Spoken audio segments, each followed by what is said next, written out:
"Sir, I need you to move to seat 32B," the flight attendant demanded, cold and firm.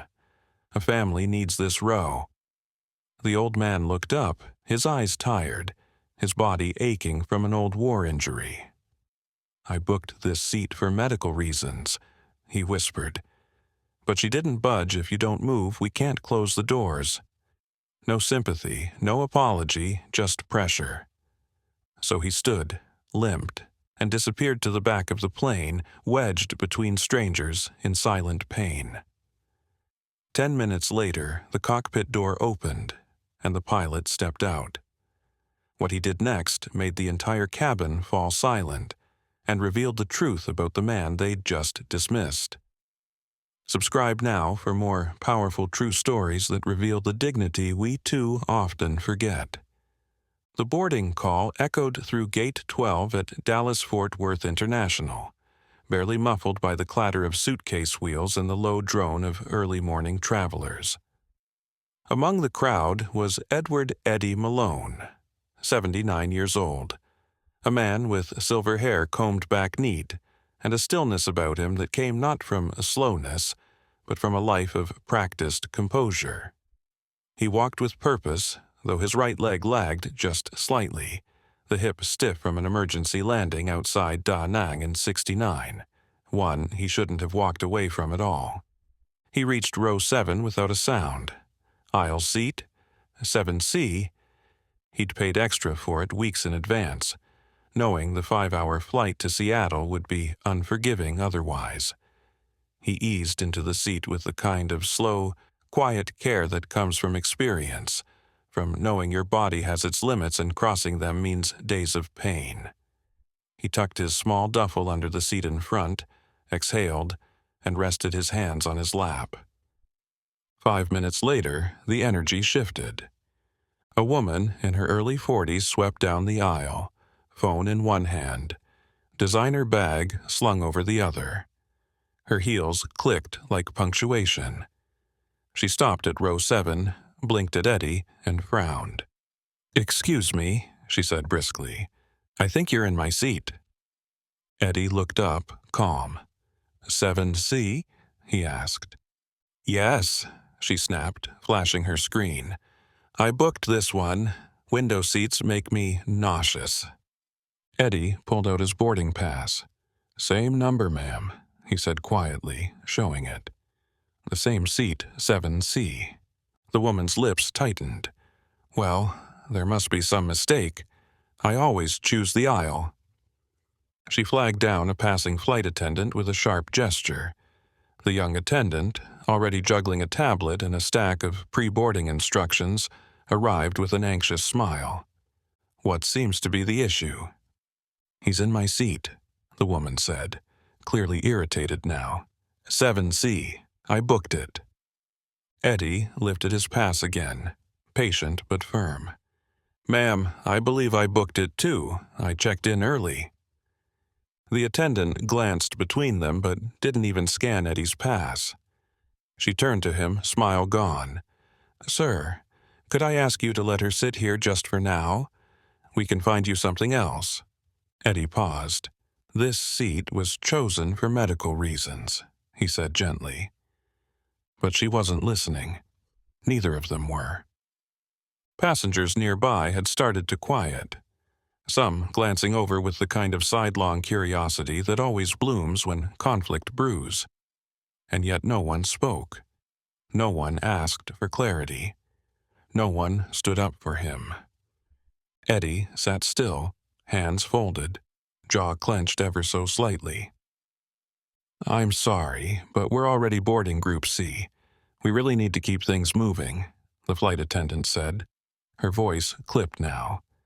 And that's how it began, not with shouting or raised voices, but with something far worse, dismissal. Eddie didn't argue.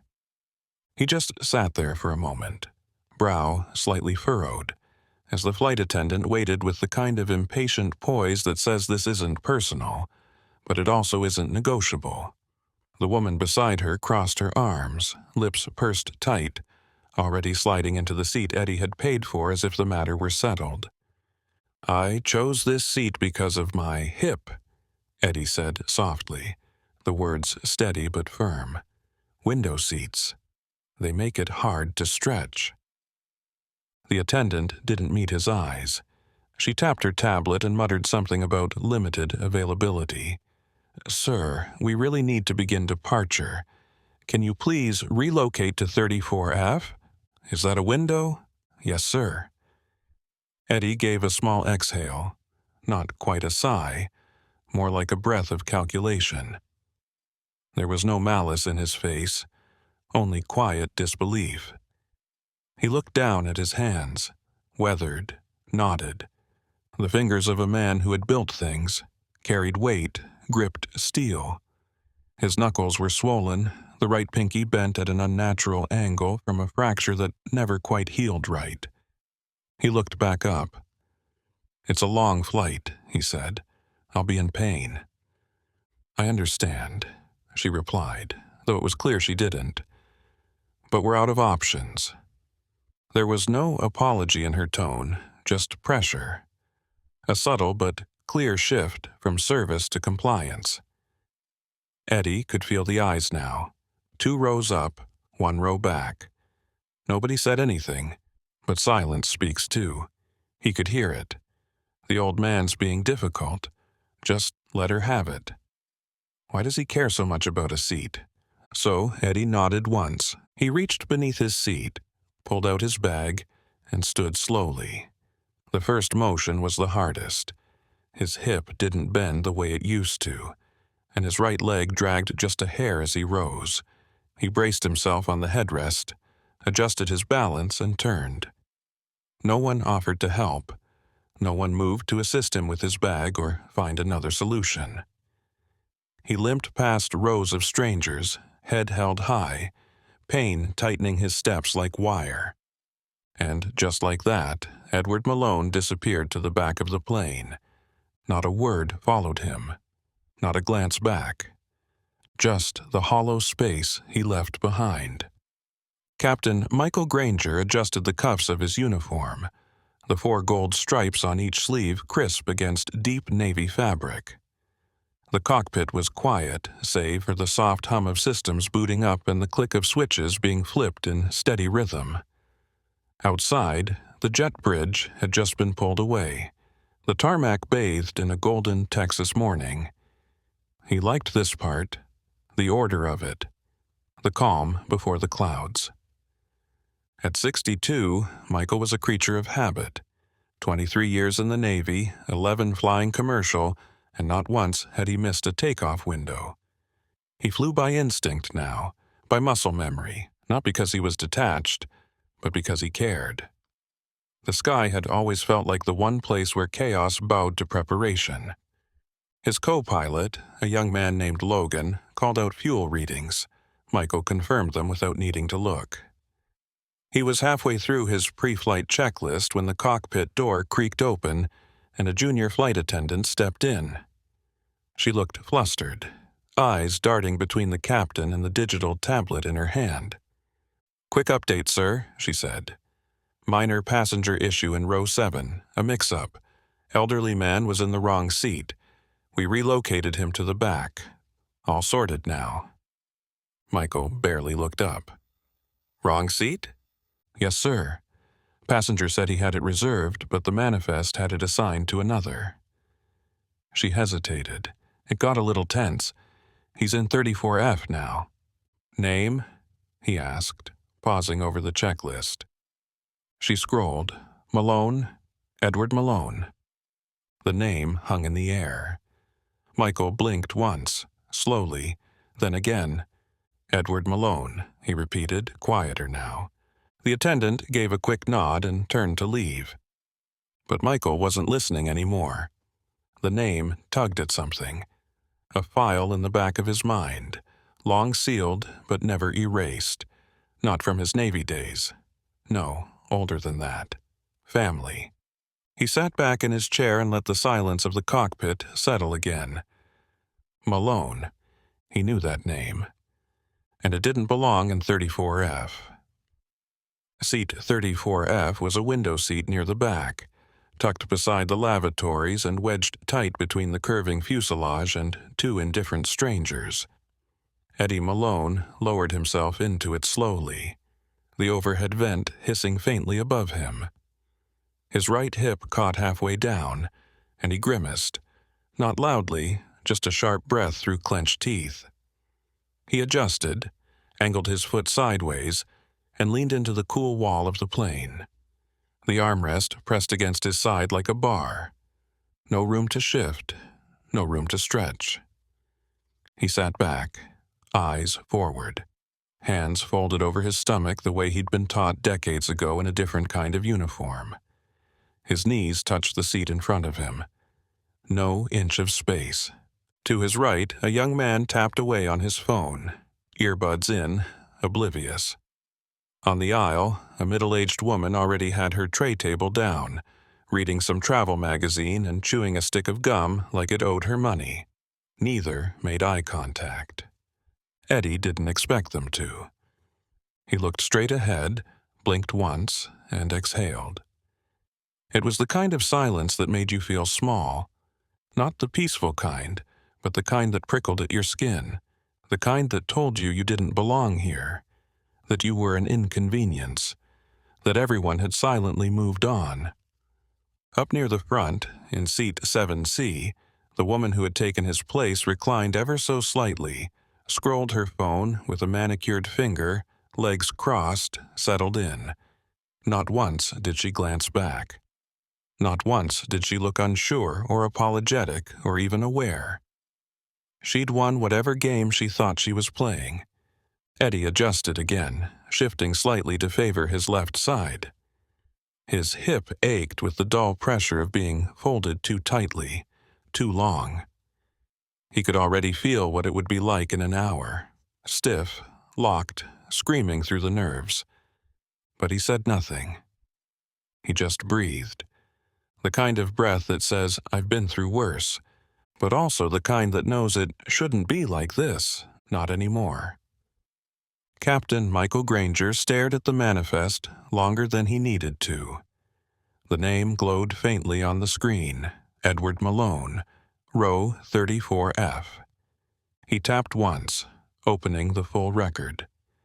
Most passengers had a standard log, name, frequent flyer status, seat assignment. But Malone's was different. A small icon sat beside it, barely noticeable unless you knew to look. Granger did. He clicked it. A short note appeared. Veteran of Distinction, flagged by Department of Defense Liaison, TCA Veterans Council, 2011. His breath caught in his chest. Granger leaned back slowly, away from the console. The cockpit, so full of order and routine, now felt like it was holding its breath. He rubbed his thumb against his jaw, feeling the bristle of morning stubble. The silence hung between him and the name on the screen. He hadn't heard that name in years, not since his uncle's funeral. Malone, Da Nang, 1969. The story had lived in his family for decades, one of those tales passed down at tables and reunions. His uncle, Lieutenant Tom Granger, had been pulled from a wrecked transport vehicle after a mortar hit just outside the runway perimeter. Fire everywhere. Chaos. 4 men inside. Only 1 man went back in. Not once. 3 times. His uncle always said the same thing. He had a limp, I remember that, but he still came back for us. Smoke so thick I couldn't breathe. And then there he was, dragging me out like I weighed nothing. And then he never gave his full name. Just said Malone. Michael had spent years trying to track that story, even wrote to the archives once when he was still active duty. He never found anything. Until now, his eyes narrowed on the screen. Edward Malone, seat 34F. Moved out of 7C for someone louder, younger, more insistent. Captain Granger's fingers hovered above the panel. Then he clicked out of the checklist, stood up, and reached for the cabin intercom switch. "Delay pushback," he said quietly to his co-pilot. "I need 3 minutes." He didn't raise his voice. He didn't explain. But the look in his eyes said everything. He was going to find Malone. Captain Michael Granger stepped out of the cockpit, hat in hand, posture tall. He didn't speak, didn't announce himself, didn't need to. His presence alone pulled the attention of the cabin. Row by row, conversation slowed, then stopped altogether.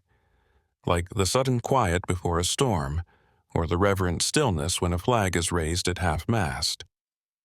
His shoes clicked lightly against the aisle, polished black leather meeting scuffed gray carpet. He moved with purpose, not rushed, not dramatic, but intentional. A man who had known command and hadn't left it behind, even after all these years. Passengers turned in their seats. Some lowered their phones. Others whispered. One child nudged his mother and pointed. No one asked where he was going. Somehow everyone already sensed it. As he walked, he scanned the rows, eyes steady, jaw set. The flight attendants parted without question. One of them opened her mouth to ask something, then thought better of it. Captain Granger didn't stop until he reached row 34. Seat F. There, tucked tight against the window, sat Eddie Malone. His arms were crossed lightly over his stomach, his chin tilted down, as if trying to disappear into the fabric of the seat. The window light caught the fine silver in his hair, the lined skin along his temple. He looked up when the shadow fell across him. And for a moment, just a moment, there was a flicker of confusion in Eddie's eyes. He straightened a little. Captain Granger didn't hesitate. He raised his right hand and rendered a formal, crisp salute. Elbow square. Fingers straight. Held it for 2 full seconds. The cabin felt it. The silence deepened. Passengers turned in their seats to see what had stopped the flight. But it wasn't the pause that held their breath. It was the weight of the gesture, the recognition in it, the reverence. Eddie blinked slowly. The confusion faded. In its place, understanding. "Mr. Edward Malone," Captain Granger said quietly, voice clear and deliberate. "On behalf of this crew, this airline, and a family you once saved, I offer you my personal gratitude." Eddie didn't speak. He couldn't. But something in him, something long buried, sat a little straighter. Eddie looked up, blinking against the overhead light. For a heartbeat, he wasn't sure what he was seeing. A uniform, gold bars, a familiar bearing that felt out of place in a passenger aisle. The pilot stood in front of him, not just a crew member, not just a man in authority, but something else, something rarer. Captain Granger gave a single nod. "Mr. Edward Malone," he said evenly, the voice that had once barked commands across a flight deck now measured, quiet. "United States Air Force?" Eddie hesitated, then nodded. "Retired," he said softly. Granger straightened. No theatrics, no pause for effect. He raised his right hand and delivered a crisp, exact salute. Elbow locked, palm sharp. A gesture rooted in decades of service, tradition, memory. The cabin stilled. It wasn't the kind of silence that asked for attention. It was the kind that gave it, reverent, heavy, alive with understanding. Eddie's lips parted, but no words came. He simply looked up at the man standing before him, this stranger who wasn't a stranger at all. "On behalf of this crew," the captain said, voice firm now, unwavering, "this airline, and a family you once saved, I'd like to personally thank you." Eddie's jaw clenched. He didn't speak. But in his lap, his hands curled slightly, the tension rising, then slowly releasing like a held breath.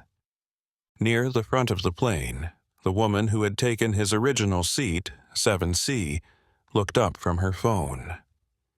She froze mid-scroll, eyes tracking the commotion at the back of the plane.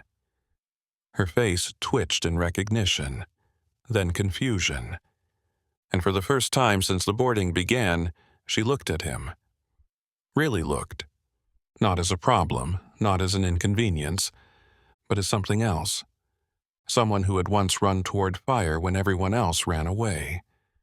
And now, 30,000 feet lower, the world had finally turned around to see him. Captain Granger turned, his gaze falling squarely on the flight attendant standing halfway up the aisle. Her posture was stiff, tablet clutched to her chest like a shield. She hadn't moved since the salute.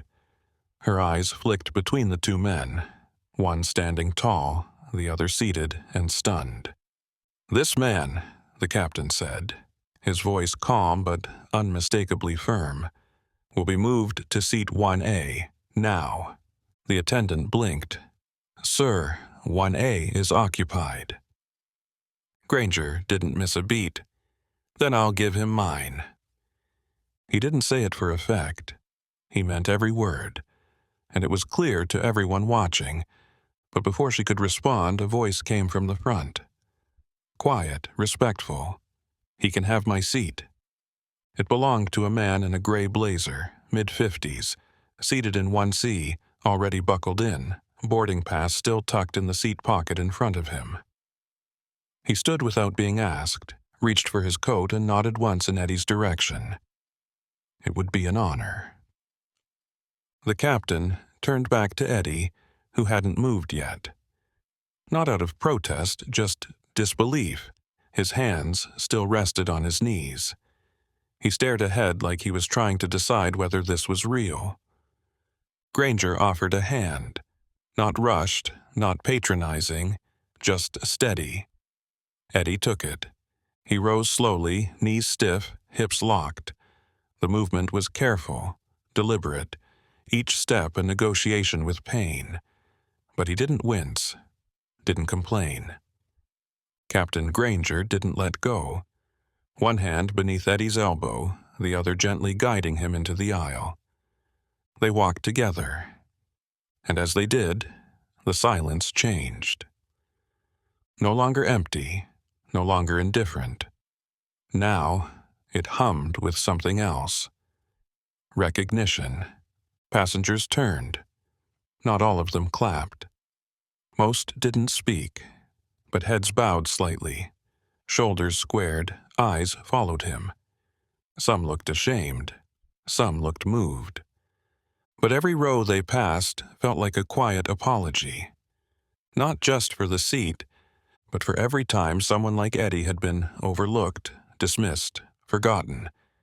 And now, finally, and without a word, he was being walked back to where he belonged. Eddie lowered himself into seat 1A with the same care he'd used all his life. Slow, steady, nothing wasted. The leather was cool against his back, the space wide and quiet, the kind of comfort he hadn't expected but now accepted with the quiet grace of a man who never asked for anything. Captain Granger stood nearby for a moment longer, nodding once before returning to the cockpit, his job done, but something deeper settled. Something made right. Eddie adjusted the armrest, exhaled, and looked out the window. He didn't speak, didn't smile. He just breathed, deep, steady, like for the first time in hours there was room for it. Then, from the middle of the plane, a voice broke the silence. It wasn't loud, it wasn't rehearsed, it cracked halfway through the first sentence. "Sir." Eddie turned, startled. The voice came from row 19. A young man had risen to his feet, hands clenched tight around the headrest in front of him. His face was pale, his eyes wide, glassy. I'm Staff Sergeant Rick Howard," he said, voice trembling now. "You saved my father, Da Nang. He always told me your name." The words caught in his throat. He swallowed hard, eyes locking on Eddie. "He never forgot you," Rick said. "Neither did I." Eddie blinked. He didn't recognize the young man, not exactly, but he saw the truth in him, the posture, the pain, the gratitude that came from a place deeper than memory. There was a stillness then, a hush so complete it felt sacred. And then it happened. Someone in row 5 began to clap, just once, then again. Another joined in, then another. It rolled like thunder gathering, uneven at first, unsure, then rising. Hands came together, not loud, not forced, but real. Applause spread from the front to the back, aisle to window. People stood, some with tears in their eyes, some with heads bowed. Eddie didn't raise his hand, didn't gesture. He just sat there, eyes locked on the young sergeant in row 19, his throat thick, his heart full. For the first time in a long time, he wasn't just remembered. He was known. The engines roared to life 20 minutes behind schedule, but not a single passenger complained. Not a murmur of frustration, not a glance at a watch. No one griped about the delay. Something had shifted in that cabin, something that couldn't be measured in minutes or altitude. Eddie sat quietly in seat 1A, hands folded, head resting lightly against the back of the chair. The cabin had dimmed for takeoff, but the window beside him glowed faintly with early light. Somewhere over Tennessee, high above the slow turn of rivers and hills below, he looked out at the sky, his eyes glassy, jaw still. He didn't wipe the tear that slid down his cheek. It wasn't shame, it wasn't sadness, it was memory. The woman who had demanded his seat hadn't said a word since. She never looked back, never acknowledged the change. And yet the silence around her said more than she ever could. By the time they landed, word had already spread. Someone had filmed the moment. Captain Granger's salute, the walk down the aisle, the voice from row 19. It was online before they even taxied to the gate. At baggage claim in Seattle, Eddie moved slowly through the terminal, his gait still careful, his hip still stiff. But there was something different now in the way he carried himself. Not pride, not vanity. Dignity. Near Carousel 3, a small crowd had gathered. 4 young cadets in crisp Air Force blues stood holding a simple banner made from cloth and care. "Welcome home, Mr. Malone." He stopped in his tracks. The cadets didn't shout. They didn't make a scene. They simply stood at attention as he passed, and Eddie, without thinking, brought his fingers to his brow in return. The video of that salute reached millions. News outlets picked it up. Veterans groups posted tributes. One airline issued a new training memo titled "Dignity in the Cabin." Lessons from Flight 417. Eddie never spoke about it much after. He didn't need to. But that seat, 34F, had become more than a seat. It had become a symbol of quiet strength, of overdue respect, and of what happens when just once the world turns back and remembers.